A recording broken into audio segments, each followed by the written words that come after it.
Gold trusted gold buyers మీరు తాకట్టు పెట్టిన బంగారాన్ని విడిపించి ఈ రోజు ఉన్న మార్కెట్ ధరకు కొనబడును.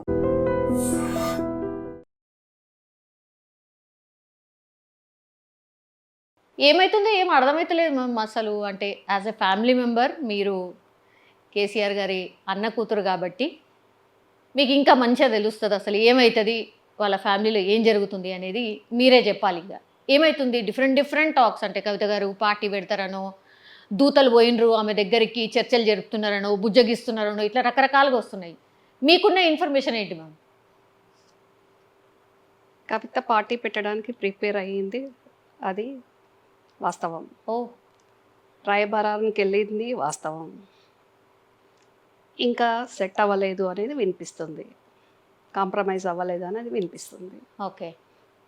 ఏంది మ్యామ్ తనకున్న ప్రాబ్లం ఏంది అసలు? గంత మంచిగా ఉండే కదా 25 సంవత్సరాలు పార్టీ సెలబ్రేషన్ అంత పెద్దగా చేసుకున్న తర్వాత అప్పటి నుంచి స్టార్ట్ అయింది ఏంది?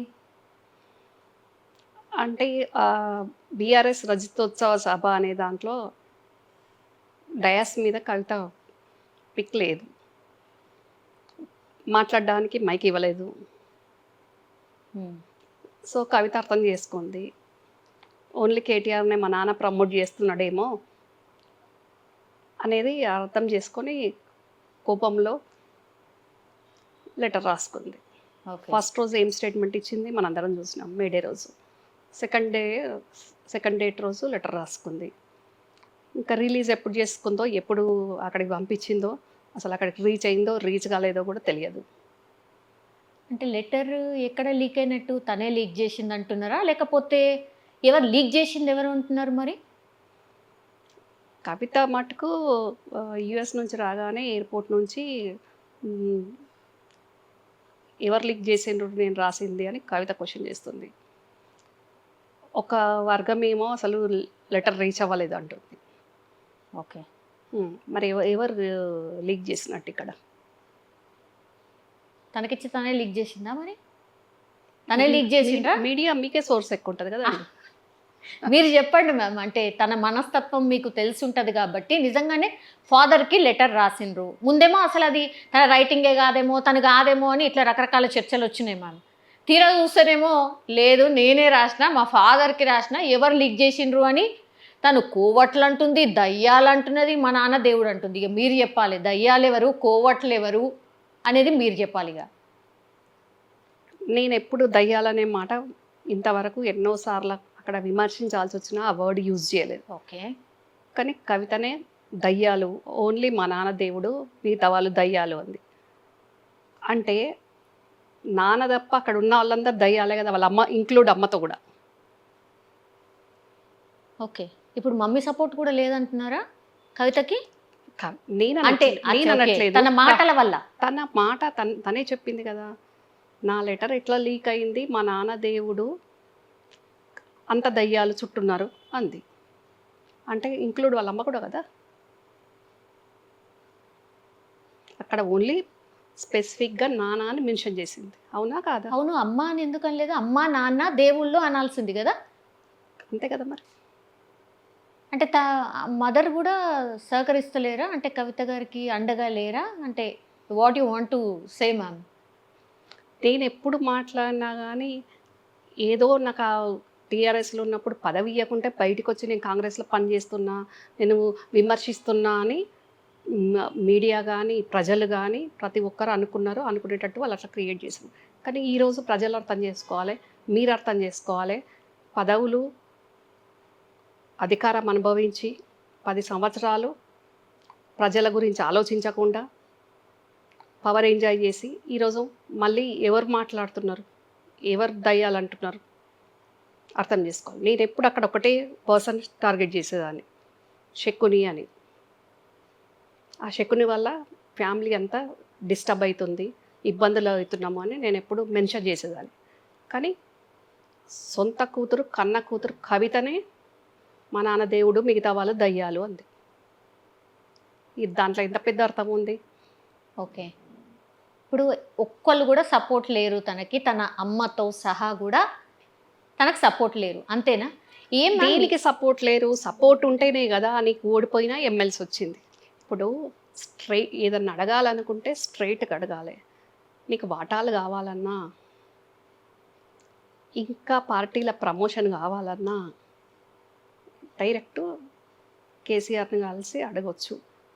కేసీఆర్ గారు కలిసే పరిస్థితి లేకుంటే అన్న కేటీఆర్కి చెప్పుకోవచ్చు. అన్న కేటీఆర్ కాకుంటే బావ హరీష్ ఉన్నట్టు చెప్పుకోవచ్చు.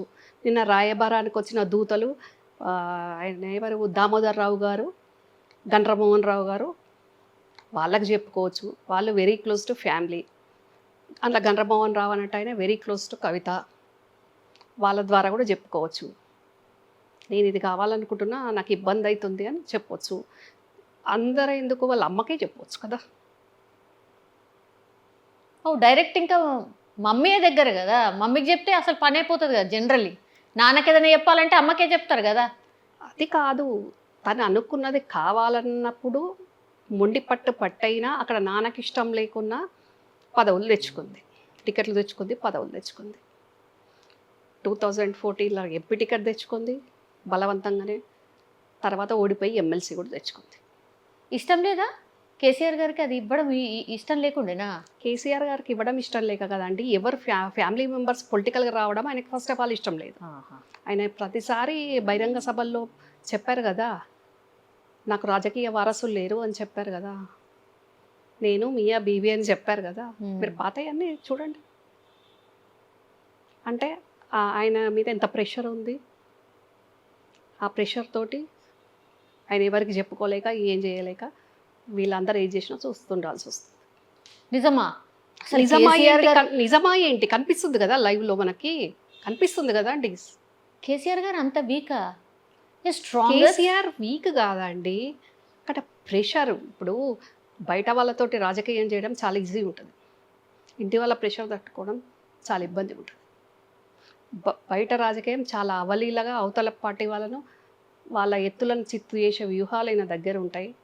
అంత స్టఫ్, సబ్జెక్టు, అంత సత్తా ఆయన దగ్గర ఉంది. కానీ ఇంటి పూట తట్టుకోలేకపోతున్నారు. ఆయన మీద అంత ప్రెషర్ ఉంది, అంత ఇబ్బంది ఉంది ఆయనకు. ఓకే, సో పదవులు ఇవ్వడం ఇష్టం లేకపోయినా చచ్చినట్టు ఇవ్వాల్సి వచ్చింది, అంతే కదా. మరి కేటీఆర్ గారిని కూడా మరి పక్కకు పెట్టాలి కదా. ఓన్లీ కవిత గారికి ఎందుకు ఇంప్లిమెంట్ అవుతుంది? అంటే ఫ్యామిలీలో ఎవరు ఉండొద్దు అంటే కేటీఆర్ గారు వస్తారు, మళ్ళీ కవిత గారు కూడా వస్తారు కదా. ఎందుకు టార్గెట్ కవిత అయినరు? Why not KTR? ఇక్కడ కవిత ఇది కేటీఆర్ ఉండొద్దు, హరీష్ ఉండొద్దు అనేది కాదండి పాయింట్. మీరు కూల్గా అర్థం చేసుకోండి. కవితకి ఇప్పుడు ఆల్రెడీ ఎమ్మెల్సీ ఉంది కదా. పార్టీల కేటీఆర్ హరీష్తో పాటు తనకు కూడా కేసీఆర్ కూతురుగా, బాస్ కూతురుగా ఇంపార్టెన్స్ ఉంది కదా ఆల్రెడీ. ఇప్పుడు ఆ ఎమ్మెల్సీ అయిపోలేదు, పార్టీ ఇబ్బందుల్లో ఉంది, ప్రతిపక్షంలో ఉంది.